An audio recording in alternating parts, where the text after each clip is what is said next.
नमस्कार, दिन भर की बड़ी खबरों में आपका स्वागत है। मैं हूं परवीन शेख। इस बुलेटिन में आज बात होगी ईवीएम पर बड़े खुलासे की। जिग्नेश मेवानी को लेकर असम पुलिस को लगी फटकार की। जानेंगे चीफ जस्टिस ने क्यों दिलाई लक्ष्मण रेखा की याद। पंजाब में हुए टकराव पर कैसे घिरी आप। बात करेंगे अयोध्या मामले पर तेज हुई राजनीति की। बॉलीवुड एक्ट्रेस जैकलिन फर्नांडिस की बढ़ती मुश्किलों की। और बुलेटिन के आखिर में बात गर्मी को लेकर मौसम विभाग की चेतावनी की। लेकिन तमाम बड़ी खबरों से पहले एक नजर सुर्खियों पर। सांसद नवनीत राणा और उनके पति रवि राणा की जमानत याचिका पर सुनवाई पूरी। मुंबई की सेशन कोर्ट ने सुरक्षित रखा फैसला। सोमवार को फैसला सुनाएगा कोर्ट। यूनिफॉर्म सिविल कोड पर मुस्लिम पर्सनल लॉ बोर्ड की पीएम मोदी और सीएम योगी को चिट्ठी। कहा पहले हो चर्चा, बिना चर्चा के यूनिफॉर्म सिविल कोड पर चल रही बहस संविधान के खिलाफ। मध्य प्रदेश बीजेपी में बगावत के संकेत। आधी आबादी ने मांगा अपना हक। बीजेपी की महिला नेताओं ने मांगे मध्य प्रदेश के विधानसभा चुनाव में 230 में से आधे टिकट। चीनी कंपनी शाओमी पर ईडी का शिकंजा। 5,000 करोड़ से ज्यादा की संपत्ति जब्त। कंपनी के बैंक खाते किए सीज। सुर्खियों के बाद बात आज की सबसे बड़ी खबर की। ईवीएम का इस्तेमाल जब से शुरू हुआ है तभी से इस पर सवाल भी उठ रहे हैं। विपक्ष ईवीएम की जगह मत पत्रों से वोटिंग कराने की मांग कर रहा है। उसका दावा है कि जब तक ईवीएम का इस्तेमाल होगा केंद्र से मोदी सरकार नहीं हटेगी। बीजेपी ज्यादातर राज्यों में चुनाव ईवीएम के भरोसे ही जीतती है। ईवीएम पर लग रहे आरोपों के बीच मुख्य चुनाव आयुक्त ने बड़ा दावा किया है। तो क्या कहा है मुख्य चुनाव आयुक्त ने, देखते हैं ये रिपोर्ट। भारत में एक अरसे से इलेक्ट्रॉनिक वोटिंग मशीन यानी ईवीएम को लेकर विवाद खड़े होते रहे हैं। जब बीजेपी विपक्ष में बैठती थी तो उस वक्त उसे ईवीएम के इस्तेमाल से आपत्ति होती थी। लेकिन बीजेपी जब से सत्ता में आई है उसे ईवीएम में कोई खराबी नजर नहीं आती। हालांकि विपक्षी दल बार बार चुनावों में बैलेट पेपर की मांग करते हैं। उनका कहना है कि सत्ताधारी दल अपने फायदे के लिए ईवीएम से छेड़खानी करता है। वैसे ये बात अब तक अदालत में साबित नहीं हुई है कि ईवीएम में कोई गड़बड़ी हो सकती है। मगर ईवीएम में कोई बटन दबाने के बावजूद केवल कमल की पर्ची निकलना या स्ट्रांग रूम के बाहर लावारिस हालत में ईवीएम का पकड़ना, कभी किसी नेता की गाड़ी से ईवीएम को ले जाना, ऐसी कुछ घटनाओं से इन आशंकाओं को बल मिलता है कि ईवीएम से छेड़छाड़ होती है। इसलिए विपक्ष अक्सर चुनावों के बाद मतदान से पहले स्ट्रांग रूम के बाहर पहरेदारी करने को मजबूर हो जाता है। मगर अब मुख्य चुनाव आयुक्त सुनील चंद्रा ने बड़ा बयान दिया है कि इलेक्ट्रॉनिक वोटिंग मशीन देश का गौरव है, जो सटीक और समय पर परिणाम प्रदान करती है, जिससे उनकी विश्वसनीयता कायम है। ईवीएम का इस्तेमाल पहली बार 4 दशक पहले पायलट आधार पर किया गया था। उन्होंने ये भी कहा कि दुनिया के कई देश ये जानने के लिए उत्सुक हैं कि भारत समय पर और सही तरीके से चुनाव परिणाम कैसे देता है। आपको बता दें कि दिल्ली के बख्तावरपुर में बने एकीकृत चुनाव परिसर का उद्घाटन करने के बाद चंद्रा ने कहा कि अब तक 4 संसदीय चुनावों और 37 विधानसभा चुनावों में ईवीएम का इस्तेमाल किया गया और उन्होंने अपनी सटीकता के कारण अपनी विश्वसनीयता स्थापित की है। सीईसी ने ये भी कहा कि ईवीएम से छेड़छाड़ नहीं हो सकती क्योंकि ये बिना किसी फ्रीक्वेंसी के सिग्नल चिप प्रोग्राम है, इसलिए हैकिंग का कोई सवाल नहीं है। ईवीएम ने सभी चुनावों में अपनी विश्वसनीयता साबित कर दी है और 2019 के आम चुनावों के बाद से शुरू किए गए वीवीपैट ऑडिट ट्रेल ने ईवीएम की विश्वसनीयता को और स्थापित किया है। ईवीएम में डाले गए वोटों और वीवीपैट पर्चियों की गिनती से कोई बेमेल नहीं पाया गया है। वहीं चुनाव आयुक्त अनूप चंद्र पांडे ने अपने संबोधन में कहा कि चुनाव प्रबंधन में पारदर्शिता, निष्पक्षता और धारणा महत्वपूर्ण है और इस प्रकार किसी भी गड़बड़ी से बचने के लिए ईवीएम के व्यवस्थित भंडारण, रखरखाव और आवाजाही के लिए एसओपी और चेकलिस्ट का पालन करना महत्वपूर्ण है। तो चुनाव आयोग की ओर से ईवीएम को एक बार फिर न केवल क्लीन चिट दी गई बल्कि उसे देश का गौरव भी बताया गया। अब देखना होगा कि इस पर विपक्षी दल किस तरह की प्रतिक्रिया देते हैं। मुख्य चुनाव आयुक्त के दावे के बावजूद अभी कई सवाल हैं जिनके जवाब लोग चाहते हैं। सवाल असम पुलिस से भी पूछे गए।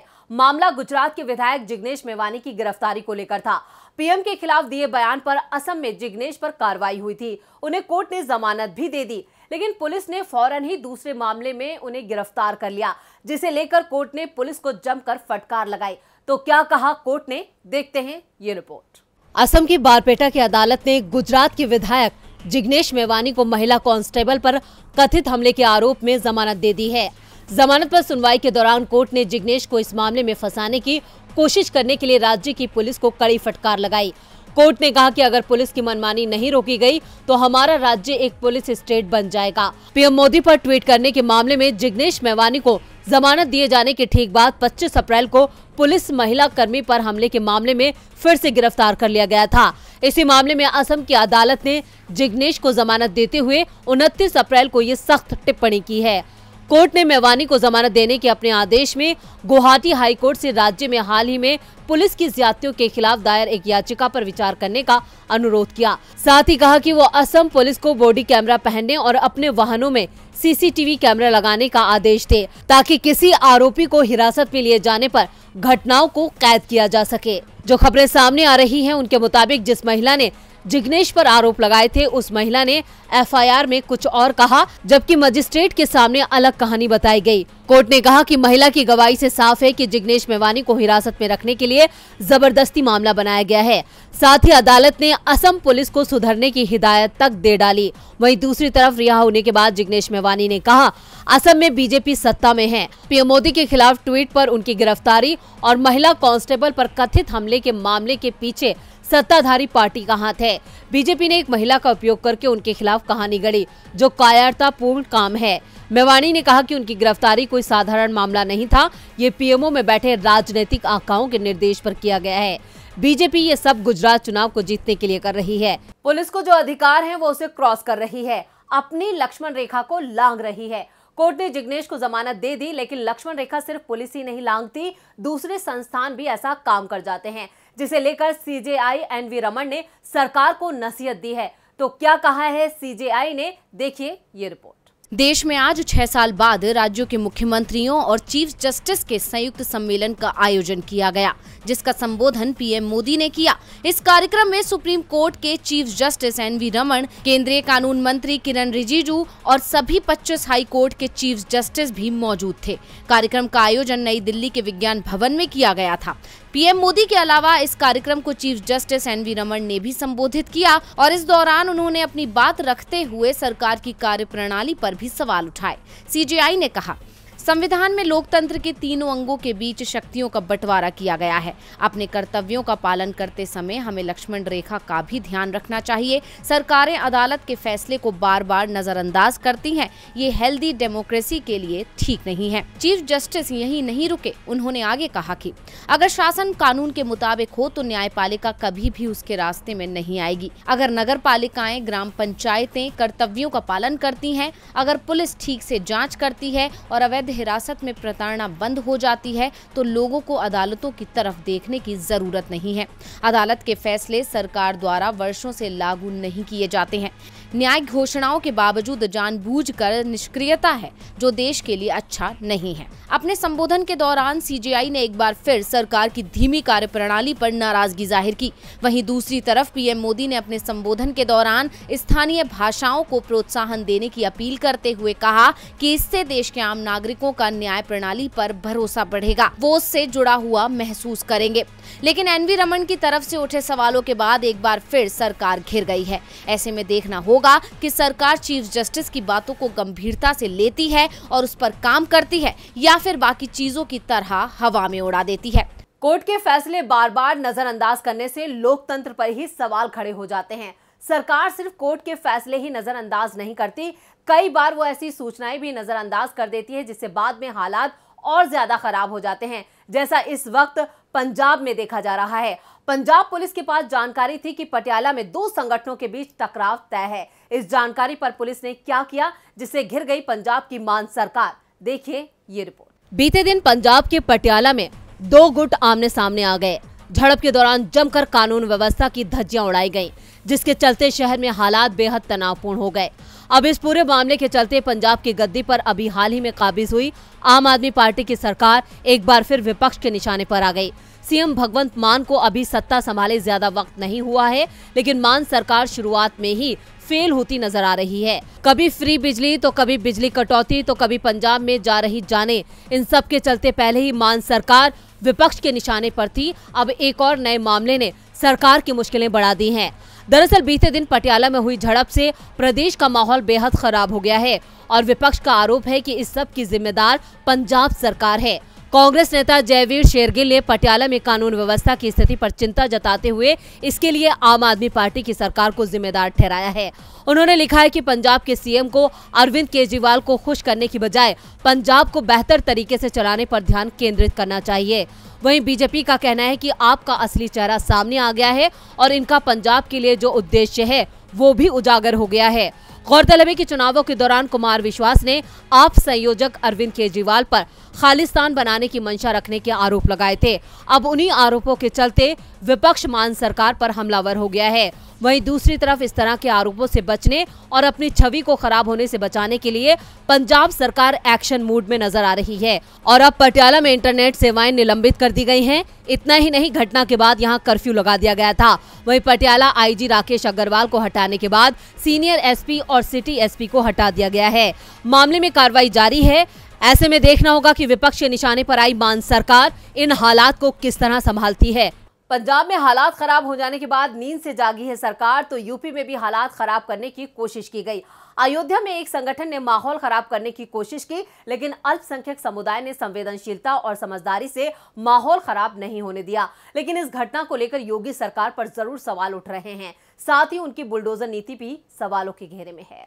27 अप्रैल की रात अयोध्या शहर की मस्जिदों पर मांस और आपत्तिजनक पोस्टर और धार्मिक पुस्तक के पन्ने फेंक कर मुसलमानों को बदनाम करने की एक बड़ी साजिश का खुलासा हुआ है। इस साजिश ने देश के हिंदू संगठनों की कार्यशैली पर भी कई सवाल खड़े कर दिए हैं। वैसे हिंदू संगठन जिस तरह से मुसलमानों के खिलाफ जहर उगल रहे हैं और इससे साफ है कि इन हिंदू संगठनों को मोदी सरकार का पूरा संरक्षण मिल रहा है। देश में मुसलमानों के खिलाफ एक नैरेटिव सेट किया जा रहा है। अयोध्या में हुई घटना भी इसी तरफ इशारा कर रही है। भाकपा माले की राज्य इकाई ने ईद से ठीक पहले अयोध्या में दो समुदायों के बीच नफरत की भगवा साजिश पर अपनी नाराजगी जाहिर की है। साथ ही पार्टी ने साजिशकर्ताओं को एक कड़ी सजा देने की मांग की है। राज्य सचिव सुधाकर यादव ने आज जारी बयान में कहा कि एक तरफ बीजेपी की सरकारें बुलडोजर राजनीति कर रही हैं, जिसमें नफरत का बुलडोजर यूपी, मध्य प्रदेश से लेकर दिल्ली के जहांगीरपुरी तक चलाया जा रहा है और मुसलमानों और गरीबों को निशाना बनाया जा रहा है। वहीं दूसरी तरफ भगवा संगठन मुसलमानों को बदनाम करने के लिए साजिश रच रहे हैं। अयोध्या की घटना इसका जीता जागता उदाहरण है। अयोध्या की कई मस्जिदों के बाहर 26-27 अप्रैल की देर रात धार्मिक ग्रंथ के फटे पन्ने और भड़काऊ चीजें फेंकने वाले लोग यूपी पुलिस के मुताबिक एक भगवा हिंदू योद्धा संगठन से जुड़े हैं। आरोपी योजना बनाकर और मुसलमानों की तरह वेश बनाकर इस तरह की करतूत को अंजाम दे रहे हैं, जिससे हिंदू मुसलमानों के बीच टकराव बढ़े और प्रशासन को एक खास समुदाय के खिलाफ एक्शन लेने का मौका मिले। माले नेता यहीं नहीं रुके। उन्होंने कहा कि शांति व सद्भाव को नुकसान पहुंचाने वाली ऐसी खुराफाती कार्रवाइयों और विचारों का स्रोत संघ और उससे जुड़े भगवा संगठन है, जहां नफरत के पाठ पढ़ाए जाते हैं। इन्हें मोदी योगी सरकार का संरक्षण प्राप्त है। रामनवमी के मौके पर देश के विभिन्न हिस्सों में हुई सांप्रदायिक टकराव पर पीएम की चुप्पी इस आरोप को और मजबूत करती है। कामरेड सुधाकर ने अयोध्या के धैर्यशील और अमन पसंद नागरिकों, खासतौर से अल्पसंख्यक भाइयों को धन्यवाद दिया, जिसकी सूझबूझ से नापाक साजिश नाकाम हुई। माले नेता ने मिलजुल कर और सौहार्दपूर्वक ईद मनाने की अपील की है। अयोध्या के आरोपियों के घर पर बुलडोजर नहीं पहुंचा, लेकिन इस मामले से योगी सरकार जरूर मुश्किल में दिख रही है। मुश्किल में बॉलीवुड एक्ट्रेस जैकलीन फर्नांडिस भी दिखाई दे रही हैं। ईडी ने उन पर कार्रवाई की है, तो कैसे ईडी के जाल में फंस गई जैकलीन, देखिए ये रिपोर्ट। बॉलीवुड एक्ट्रेस जैकलीन फर्नांडिस लगातार खबरों का हिस्सा बनी हुई हैं, लेकिन इस बार वो अपनी फिल्म को लेकर नहीं बल्कि अपने ऊपर प्रवर्तन निर्देशालय की कार्रवाई को लेकर खबरों में छा गई हैं। इस खबर के आने के बाद उनके फैंस को झटका लगा है। खबरों के मुताबिक सुकेश चंद्रशेखर मामले के चलते ईडी ने जैकलीन की 7 करोड़ 12 लाख रुपए की संपत्ति जब्त कर ली है। एक्ट्रेस का नाम तिहाड़ जेल में मौजूद सुकेश चंद्रशेखर के साथ जुड़ा था। एक्ट्रेस जैकलीन और सुकेश की कुछ तस्वीरें भी सोशल मीडिया पर वायरल हुई थी, जिसे देखने के बाद हर किसी को हैरानी हुई थी। सुकेश चंद्रशेखर 200 करोड़ के मनी लॉन्ड्रिंग मामले के चलते पहले से जेल में हैं। पिछले साल से ही इस मामले को लेकर जैकलीन फर्नांडिस से पूछताछ जारी है। ईडी की जांच में पता चला है कि सुकेश ने बहरीन में रहने वाली जैकलीन के माता-पिता और अमेरिका में रहने वाली उनकी बहन को महंगी कारें तक गिफ्ट की थी। इसके अलावा उनके भाई को 15 लाख रुपए दिए थे। इन चीजों को लेकर एक्ट्रेस जैकलीन सोशल मीडिया पर भी लगातार ट्रोल की जा रही थी। अब तक जो जानकारी जानकारी सामने आ रही है, उनके मुताबिक जैकलीन को सुकेश चंद्रशेखर ने काफी कुछ गिफ्ट में दिया था और उनके सुकेश से काफी करीबी रिश्ते थे। सुकेश चंद्रशेखर ने जैकलीन फर्नांडीज को 52 लाख रुपए का घोड़ा गिफ्ट किया था। 15 जोड़ी कान की बाली, ब्रेसलेट और चूड़ियां और सोने की चेन भी उपहार में दी थी। सुकेश चंद्रशेखर एक्ट्रेस जैकलीन फर्नांडीज के लिए चार्टर्ड प्लेन बुक करता था। सुकेश जैकलीन के पीए के जरिए एक्ट्रेस तक पहुंचा था और उसके बाद एक्ट्रेस को चार्टर प्लेन से मिलने बुलाया था। सुकेश ने जमानत पर रहते हुए जैकलीन के लिए चार्टर्ड प्लेन के लिए 8 करोड़ रुपए खर्च किए थे। इसके अलावा सुकेश ने जैकलीन को मिनी कूपर कार गिफ्ट की थी और 10 करोड़ के दूसरे महंगे गिफ्ट दिए थे। जैकलीन ने भी ईडी की पूछताछ में माना कि सुकेश से वो फरवरी 2017 में मिली थी और सुकेश ने जैकलीन को बताया था कि वो जयललिता के परिवार से हैं, साथ ही सन टीवी का मालिक है। लेकिन फिलहाल जैकलीन मुश्किलों में घिरती नजर आ रही हैं। और बुलेटिन के आखिर में बात तेज होती गर्मी के प्रकोप की। पिछले कई दिनों से देश के कई राज्य भीषण गर्मी का कहर झेल रहे हैं। यूपी, दिल्ली, बिहार, हरियाणा, राजस्थान में तापमान लगातार बढ़ता जा रहा है। इस बीच लोग राहत की उम्मीद कर रहे हैं, लेकिन मौसम विभाग ने एक ऐसी भविष्यवाणी कर दी जिसे सुनकर लोग भयभीत हो सकते हैं, क्योंकि पारा न केवल 50 के पार जाएगा बल्कि लू के थपेड़े सांस नहीं लेने देंगे। जैसे जैसे वक्त बदलता जा रहा है वैसे वैसे मौसम भी अपना मिजाज बदल रहा है। सूर्य देवता के तीखे तेवर लोगों की परेशानी को बढ़ा रहे हैं और अब मई का महीना भी आ गया है। ऐसे में लू के थपेड़े जनता को घर में रहने पर मजबूर कर रहे हैं और अब तो पारा भी 50 के पार जाने वाला है। मौसम विभाग ने अनुमान जताया है कि इस बार अधिकतम तापमान 50 डिग्री सेल्सियस को छू सकता है, क्योंकि मई का महीना सबसे गर्म महीना होता है। इसलिए पश्चिमी राजस्थान के कुछ इलाकों में तापमान 50 डिग्री सेल्सियस को भी छू सकता है। आंकड़ों पर गौर करें तो उत्तर प्रदेश के बांदा में बीते दिन तापमान 47.4 डिग्री सेल्सियस रिकॉर्ड किया गया। इसके अलावा कई अन्य स्थानों पर भी महीने के लिए अब तक का उच्चतम तापमान दर्ज किया गया। कई जगहों पर पारा 46 डिग्री सेल्सियस को पार कर गया। हरियाणा के गुरुग्राम और मध्य प्रदेश के सतना में भी इसी महीने का उच्चतम तापमान 45.9 डिग्री सेल्सियस और 45.3 डिग्री सेल्सियस दर्ज किया गया। राजस्थान के श्री गंगानगर में 46.4 डिग्री सेल्सियस, मध्य प्रदेश के नौगांव में 46.2 डिग्री सेल्सियस और महाराष्ट्र के चंद्रपुर में 46.4 डिग्री सेल्सियस दर्ज किया गया। मौसम विभाग ने बताया कि अभी कई राज्यों में गर्मी का सितम जारी रहने वाला है। जल्द राहत मिलने की उम्मीद नहीं है, लेकिन इस बार बारिश की स्थिति में थोड़ा सुधार आने के आसार हैं। अभी तक देश भर में मार्च से अब तक सामान्य से 32% कम बारिश हुई है। मई के महीने में इस बार 109% बारिश यानी सामान्य से अधिक होने की संभावना है। यानी जहां गर्मी लोगों को सताएगी तो वहीं थोड़ी बारिश उन्हें राहत देगी। तो आज इस बुलेटिन में बस इतना ही। देखते रहिए DB लाइव। नमस्कार।